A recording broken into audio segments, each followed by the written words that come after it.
سلام سلطان های یوتیوب، چطورید؟ بریم با هم یه ویدیوی توپ ببینیم و این اولین ویدیوی کانال منه. پس کمربندتون رو صفر کنید تا بریم سراغ اصل موضوع.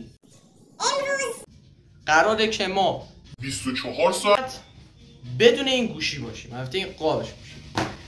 قربان دیگه لزومی نداره برای نمک به کشورهای دیگه متکی باشیم، چون یک منبع نمک تموم نشدنی برای خودمون پیدا کردیم. قراره 24 ساعت بدون گوشی تحمل کنیم که واقعا چیز سختیه. پس قراره دهنم سرویس شه. پس اون دکمه لایک و سابسکرایب بزنید.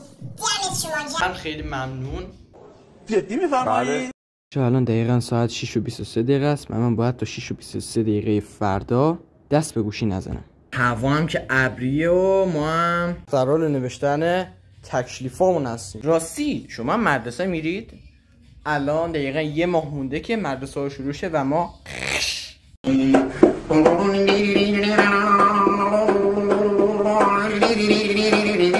خسته شدم. راستی به هم بگید که شما چه چالشایی دوست دارید. حتما تو کامنت ها مثلا بنویسید، هر چی باشه انجام میدم. سابسکرایب. آقا از این چالش ها نرید، سخته برادر من، سخته. تلویزیون برنامه خوب نداره، همش اخباره. بران کارت بیارید منو روش بذارید که من خورد و خمیره. آقا نکنید این چالش ها رو انجام ندید. من میگم اینا یه چیز بدی داره، میگم اینا رو انجام ندید.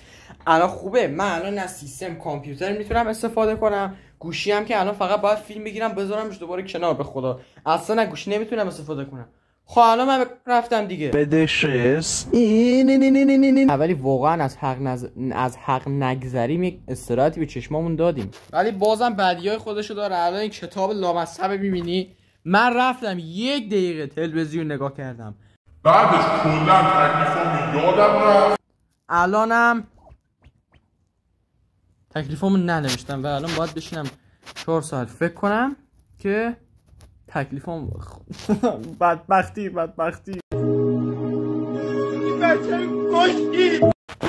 بچه چند دقیقه میشه خوابیدم و اصلا از گوشی واقعا استفاده نکردم و الان